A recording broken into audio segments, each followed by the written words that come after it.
औज़ुबिल्लाहि मिनश्शैतानिर्रजीम बिस्मिल्लाहिर्रहमानिर्रहीम। अस्सलाम वालेकुम। कैसे हैं आप लोग? उम्मीद करती हूँ सब खैरियत से होंगी। अच्छा बच्चों, कल की वीडियो में मैंने आप लोगों को मल्टीप्लाई करने का मेथड बताया था, ठीक है। तो इंशाल्लाह मैं आज की वीडियो में, मैंने कल आपसे कहा था ना कि मैं आप लोगों को कम्यूटेटिव लॉ और एसोसिएटिव लॉ को मल्टीप्लिकेशन के अंदर भी समझाऊंगी कि मल्टीप्लिकेशन में कम्यूटेटिव लॉ और एसोसिएटिव लॉ को किस तरीके से प्रूव करते हैं, ठीक है। तो आज हम लोग चले स्टार्ट करते हैं, ठीक है। तो फर्स्ट मल्टीप्लाई देखिए, फॉर एग्जाम्पल आपके पास है 28/35, ठीक। आपके पास है 28/35 मल्टीप्लीकेशन की साइन डालकर 15/16, क्लियर हो गई। तो अब मैं जब कम्यूटेटिव लॉ के अंदर लिखूंगी, तो मैं क्या करूंगी कि 15/16 को पहले लिखूंगी, मल्टीप्लाई की साइन डाल के 28/16 को 35 को बाद में लिखूंगी। ऐसा ही कहा था मैंने आप लोगों को, कम्यूटेटिव लॉ में बताया था ना बच्चों मैंने कि जो नंबर बाद में लिखा जाता है वो इक्वल टू की साइन के बाद पहले नंबर पे आ जाता है, तो पहले नंबर वाला नंबर जो है वो बाद में आ जाता है, ठीक है। ये कहलाती है कम्यूटेटिव लॉ। क्या कहलाता है बच्चों? Commutative law. अब ये कम्यूटेटिव जो है ना, मैं अभी आप लोगों को 4 में समझा रही हूँ ना। आप लोगों को पता है ये क्लास 9 में, क्लास 8 में, 9 में बहुत ज्यादा मतलब आप लोगों को समझाया जाएगा, तो आप लोगों की बेस मजबूत होगी, तो फिर आप लोगों को 9, 8, 9 का मैथ जो है ना इतना ज्यादा मुश्किल नहीं लगेगा 9, 10 का, ठीक है। तो कम्यूटेटिव लॉ ऑफ मल्टीप्लीकेशन, ठीक है। आज हम क्या समझा रहे हैं? कम्यूटेटिव लॉ ऑफ मल्टीप्लीकेशन, ठीक है। तो बच्चों मैंने आप लोगों को बोला कि आप लोग क्या करेंगे कि आप लोग कम्यूटेटिव लॉ के अंदर भी बिल्कुल वही मेथड करेंगे जैसे मैंने आप लोगों को एडिशन के अंदर समझाया था। और अगर आपने मेरी वो वीडियो नहीं देखी है तो आप देखिएगा कि मैंने किस तरीके से आप लोगों को स्टेप बाय स्टेप समझाया है, ठीक है। तो हम लोग यहाँ से स्टार्ट करते हैं। अब यहाँ पर तो 2 ही नंबर थे कि अचानक इतने सारे नंबर कैसे हो गए। तो कम्यूटेटिव लॉ में जो है खुद ब खुद हमें क्या करना पड़ता है, इक्वल टू की साइन भी खुद डालनी पड़ती है। और ये जो नंबर है नंबर 2 पे 15/16 वो जो है वो पहले आएगा, और उसके बाद 28/35 जो है वो बाद में आएगा। क्लियर हो गई ये बात? चलिए अब इसको हम लोग जो है ना सॉल्व करने की कोशिश करते हैं कि ये किस तरीके से होगा, ठीक है। ये कल वाला मेथड भी थोड़ा थोड़ा अप्लाई हो रहा है, इसी तरीके से ये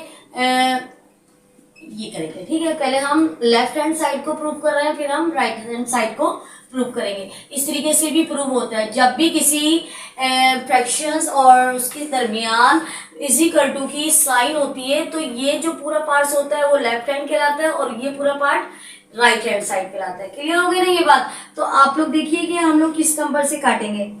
चलिए बेटा देखेंगे, ये तो 5 है और आखिर में 5 आ रहा है, तो ये तो 5 से ही कटेगा। तो 5 3 ज़ा 15, 5 7 ज़ा 35।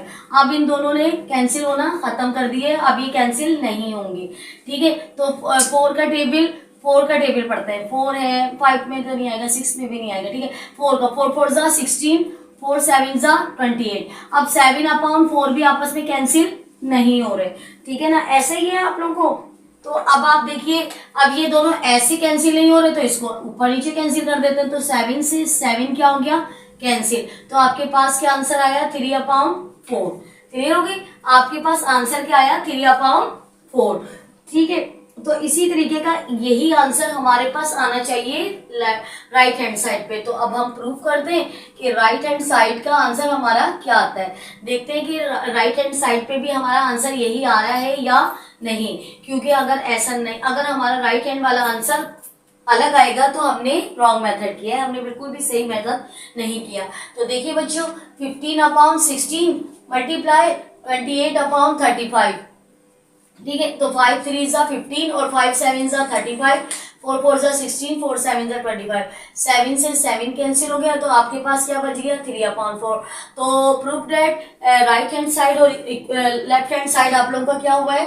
लेफ्ट हैंड साइड और राइट हैंड साइड जो है ना आप लोगों का प्रूव हो गया। यानी आप लोगों ने देखा कि मल्टीप्लिकेशन के अंदर कर लें, एडिशन में कर लें या सब्ट्रैक्शन में कर लें, कम्यूटेटिव लॉ की जो है वो लॉ जो है वो अपना वही रहता है, चाहे मल्टीप्लाई करें या प्लस या फिर माइनस। आप लोगों ने प्लस में भी तो ऐसे ही किया था ना, पहला बाद वाला नंबर पहले लिखा था और पहले वाला नंबर बाद में लिखा था। ठीक है, ये आप लोगों का प्रूव हुआ। अब मैं इसको प्रूव करती हूँ। अब मैं आप लोगों को कहती हूँ मुझे एसोसिएटिव लॉ चाहिए।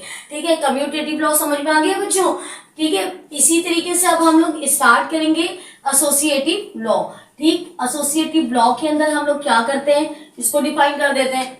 ठीक है, तो ये क्या है ये आप लोगों का क्या कौन सा मैं किस क्लास का समझा रही हूँ, 4th क्लास का समझा रही हूँ। तो आप लोग देख रहे हैं कि 4th क्लास के अंदर भी हमारे बहुत सारी चीजें ऐसी हैं जो पहले हम लोग को नहीं समझाई जाती थी, लेकिन अब अल्लाह का लाख लाख शुक्र है कि हमारे बच्चे जो है ना वक्त से पहले ही बहुत सारी चीजें समझ जाते हैं।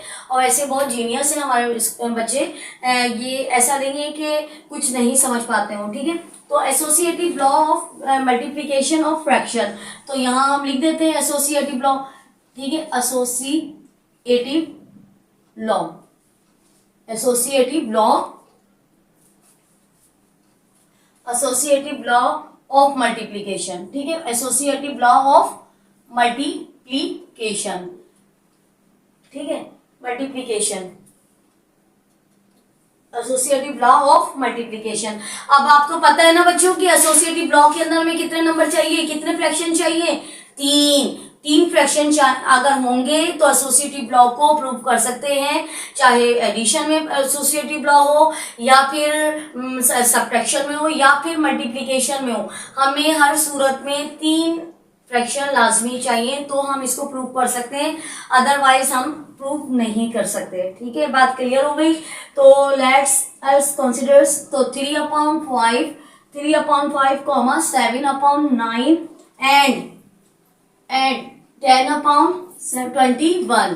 क्लियर। अब आपको ये कह रहे हैं ये 3 नंबर दे दिए गए हैं, अब जो भी लिखना है ना आपको इसी के अंदर से प्रूव करके हमें आंसर देना है। ठीक है, तो अब हम प्रूव करके आंसर किस तरीके से देंगे बच्चों कि आप लोग के पास एक राइट हैंड पे नंबर है, एक लेफ्ट हैंड पे नंबर है और एक बीच सेंटर में नंबर है। तो सेंटर वाले नंबर को आपको कुछ भी नहीं करना, सेंटर वाला नंबर आप लोगों का सेंटर में रहेगा।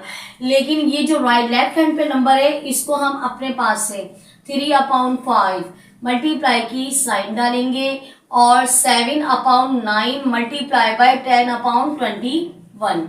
ये क्यों किया मैंने ऐसा, क्योंकि मुझे मालूम है कि एसोसिएटिव लॉ कहता है कि पहले लेफ्ट हैंड वाला नंबर आप बाहर निकालिए, उसके बाद जो बाकी के 2 नंबर हैं उसको अगर मल्टीप्लिकेटिव है तो दोनों के दरमियान मल्टीप्लाई डाल दें, अगर एडिशन है तो प्लस साइन डालेंगे और अगर सब्ट्रैक्शन है तो माइनस की साइन डालेंगे, लेकिन लॉ यही रहेगा। ठीक है, ये बात क्लियर हो गई। इज इक्वल टू की साइन डालेंगे। अब हम इज इक्वल टू की बाद जो है नंबर को क्या कर देंगे, चेंज कर देंगे। अब क्या करेंगे, किस तरीके से चेंज करेंगे बच्चों कि जो चीज हमने पहले बाहर निकाली हुई थी उसको हम क्या कर देंगे, बीच वाले सेंटर वाले नंबर के साथ लिख देंगे ब्रैकेट के अंदर, और अब जो है राइट हैंड का नंबर जो है वो हमारा क्या निकल जाएगा, साइड में निकल जाएगा बगैर ब्रैकेट के। तो लेट्स सी 3/5 मल्टीप्लाई की साइन डाली 7/9 और मल्टीप्लाई की साइन डालकर 10/21 को हमने क्या किया, साइड में लिख दिया। ऐसे ही किया ना बच्चों, मैंने क्या कहा था आप लोगों को स्टार्टिंग में कि 3/5 को पहले एक दफा लेफ्ट हैंड का नंबर बाहर निकालेंगे और एक दफा राइट हैंड का नंबर ब्रैकेट से बाहर निकालेंगे। अब दूसरा रूल क्या कहता है कि जब आपके पास एक जगह पर ब्रैकेट हो और एक जगह पे ब्रैकेट नहीं है तो पहले क्या करेंगे, पहले ब्रैकेट सॉल्व करेंगे। हर सूरत में हमें पहले क्या करना है, ब्रैकेट को सॉल्व करना है। जब ब्रैकेट 2 नंबर्स के नंबर 1 हो जाते हैं तो हमारा ब्रैकेट क्या हो जाता है, खत्म हो जाता है। तो आप लोग देखें कि लेफ्ट हैंड साइड करके अब हम किसको प्रूव कर रहे हैं, लेफ्ट हैंड साइड को। तो लेफ्ट हैंड साइड में 3/5 ऐसे ही रहेगा जैसे वो था, अभी हमने इसको कुछ भी नहीं किया है, समझ गया ये बात। तो अभी हम अंदर की चीजों को कैंसिल करना है तो कैंसिल करेंगे, मल्टीप्लाई करना होगा तो मल्टीप्लाई करते हैं। ठीक है, तो यहाँ पर उतारूंगी तो 7 1 जा 7, 7 3 जा 21, लेकिन 9 और 10 और 9 में कोई भी नंबर आपस में कैंसिल नहीं हो रहा। अच्छा, मल्टीप्लाई में ना ये गलती मत कर दीजिएगा कि ऊपर वाले नंबर को यानी नॉमिनेटर को नॉमिनेटर से कैंसिल कर दिएगा और डिनोमिनेटर को डिनोमिनेटर से, ऐसा कभी भी किसी भी उस मैथ में नहीं होता है ऐसा कि आप लोग नॉमिनेटर को नॉमिनेटर से कैंसिल कर रहे हो। हाँ, नॉमिनेटर से मल्टीप्लाई जरूर हो सकता है लेकिन कैंसिल नहीं हो सकता। क्लियर हो गई ये बात? तो आप लोग देखिए यहाँ पर आपके पास बचा 10 और यहाँ पर ये 2 नंबर बचे। देखिए 10 1 जा 10, देखिए मैंने आपको ये बताया था ना 3/5 मल्टीप्लाई बाय 10 को टेबल 1 टाइम पढ़ेंगे तो 10 1 जा 10, ठीक। और 9 का टेबल 3 टाइम पढ़ेंगे डिनोमिनेटर से क्या हो रहा है मल्टीप्लाई, तो 3 9 जा 27। क्लियर? तो 3 9 जा 27। अब फिर 2 नंबर जब एक हो गए थे तो मैंने ब्रैकेट खत्म कर दिया था क्योंकि ये 2 ब्रैकेट एक होकर 10/27 में कन्वर्ट हो गए। क्लियर हो गई? अब आपके पास ये जो दोनों बाहर था, अब ये दोनों में से भी एक बाहर आ गया, अब ये दोनों आजाद है। ठीक है, तो अब क्या करेंगे, आप कैंसिल दोबारा करते हैं। तो 3 1 जा 3, 3 9 जा 27, 5 1 जा 5, 5 2 जा 10। तो 2/9 जो है वो आपके पास क्या आया आंसर, 2/9 जो है वो आपके पास आया आंसर। ठीक है, इसी तरीके से राइट हैंड पे भी, अब हम राइट हैंड पे भी सॉल्व करते हैं। राइट हैंड को भी देखेंगे, राइट हैंड के भी जो रूल्स है वही रहेगा जैसे आप लोगों का पहले था। ठीक है, जैसे मैंने आप लोगों को पहले बताया था कि अगर किसी क्वेश्चंस के अंदर ब्रैकेट भी मौजूद होता है और ब्रैकेट के बाहर भी कोई नंबर होता है तो पहले ब्रैकेट वाली नंबर को एक करेंगे। देखिए इसकी एग्जाम्पल्स आप ऐसे ले सकते हैं कि फॉर एग्जाम्पल आप किसी चीज के अंदर किसी कमरे में बंद हो गए हैं बहुत सारे लोग, तो जब तक आप लोगों की सोच एक नहीं होगी जब तक आप कोई एक फैसला नहीं कर पाएंगे। तो सेम इसी तरीके से मैथ का भी यही होता है, आप लोग इजी बनाया करें मैथ को, ये मुश्किल मत किया करें कि आप लोग को रट्टा ही लगाना है या फिर समझ में नहीं आ रहा तो छोड़ दें, ऐसा नहीं है। मैथ अगर बच्चों को आ जाती है ना तो मैथ से ज्यादा आसान कोई चीज है ही नहीं, क्योंकि इसमें हमें रट्टा थोड़ी लगाना है भाई, आसानी से सॉल्व करना है। तो आप लोगों को मैंने क्या बताया कि 2 नंबर जब एक हो जाते हैं तो आप लोग का ब्रैकेट क्या हो जाता है, खत्म हो जाता है। तो इसी तरीके से पहले हम ब्रैकेट को लिखते हैं 3/5 7/9 ब्रैकेट मल्टीप्लाई बाय 10/21। मैंने डायरेक्ट क्वेश्चन में नहीं काटा, इसको दोबारा लिखा है फिर कैंसिल करती हूँ। तो 3 1 जा 3 और 3 3 जा 9। अब देखिए कि अब जो है ना, अब ये कैंसिल होना बंद हो गया।